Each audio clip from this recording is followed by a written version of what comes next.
Mr. Gallagher, it's time. Let's do it.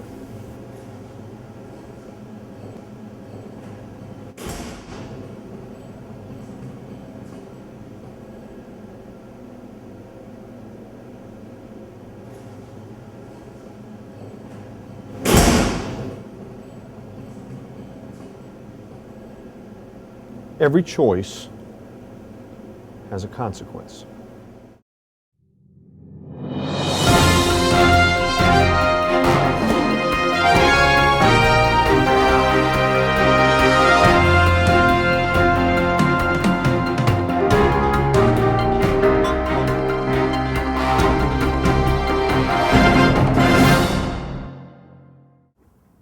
On October 2nd, 1995, I took 23 steps. That's the distance it took me to walk to here and back. As I took those steps, I thought about my wife. I thought about my two children, Rob and Alex. I thought about my career. I thought about the home that I lived in. I thought about everything that defined who I was. As I took those 23 steps, I was Chuck Gallagher. I was a somebody in the community that I lived in. On the 23rd step, I reached out my hand, because on the 23rd step, I reached out, opened the door, and on the 23rd step, when I opened the door, I reached out my hand and opened the door, and stepped into federal prison. I became 11-6-42-058. What most of you in this room would define as a nobody.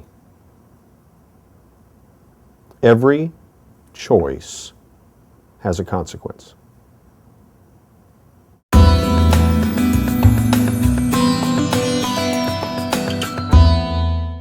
Now, I came out here in a rather unusual way, and I said every choice has a consequence. But now that I'm more comfortable, let me talk to you a bit about choices and consequences. I also understand that there typically is a question that's asked, which is, what in the world would the city of Irving ask a convicted felon to come and talk to them about ethics and integrity? I mean, that doesn't necessarily always quite compute. So let me tell you what we're going to do in the time that we have together. We're going to talk about three things. We're going to talk about the choices that we make, the illusions that we create, and how to truly gain success. Fair enough?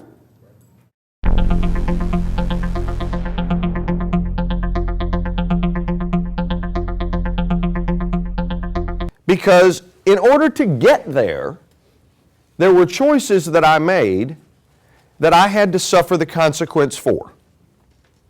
And every choice has a consequence.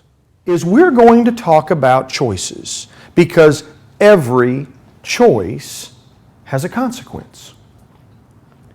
The thing is, you have the power to determine what the consequence is going to be. In fact, today we're going to talk about the truth about consequences and how you can release yourself from the chains that bind you so you can claim the success that truly should be yours.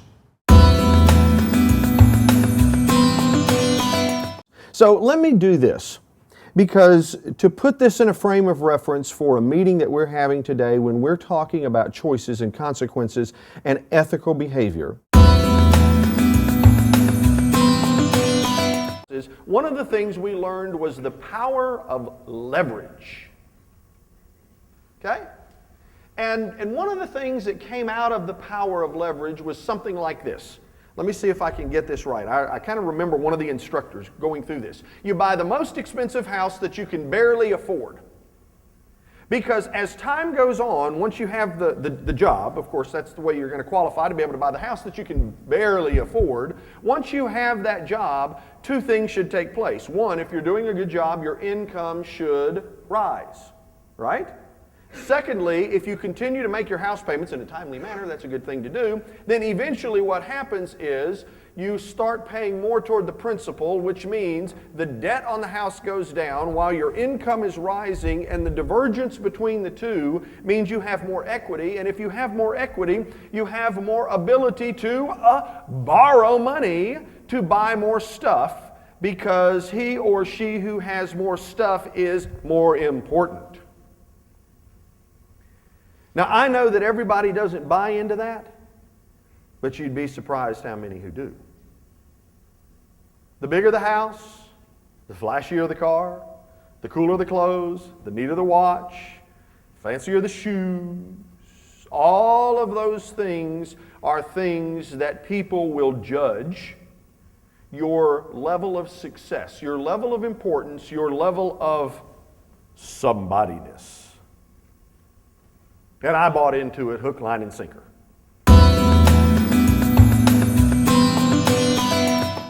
It's true across the board for most anything that is unethical. There are three components. And I need you to see what those three components are. Number one, the first component is need. I needed money. There was need. Today you can see that exemplified in many, many cases. People get calls from their credit card companies. The credit card company has reduced the credit line that's available. You were expecting to use that to pay the college education. You're behind on the house payment. The house has gone down in value, and you're sitting there thinking, man, not only do we have no equity, we got negative equity. We are upside down. What's going to take place here? We're behind in the house payment. The wife gets laid off. The husband gets laid off. Now all of a sudden the income stream isn't there. There is need all around. And when you once find out you can do something wrong and get by with it and nobody knows, you're probably going to do it again. Recently, I was a senior vice president of sales and marketing in a publicly traded company. I know that's a little odd for a convicted felon to be a senior VP in a public company, but every choice has a consequence. Good choices yield positive results. Is it providence that a person who creates the largest Ponzi scheme in the United States' last name is Madoff? Would you invest your money with someone whose last name is Madoff? Because I heard the statement, Charles Ponzi created the scheme, but Bernie made off with all the money. I'm like, dude, what a great line that is.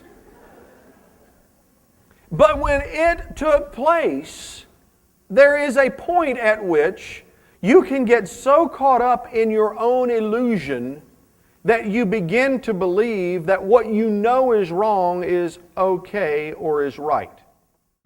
You want what's best for your company and your employees. As a business executive, author, and speaker, I'm putting the pieces together.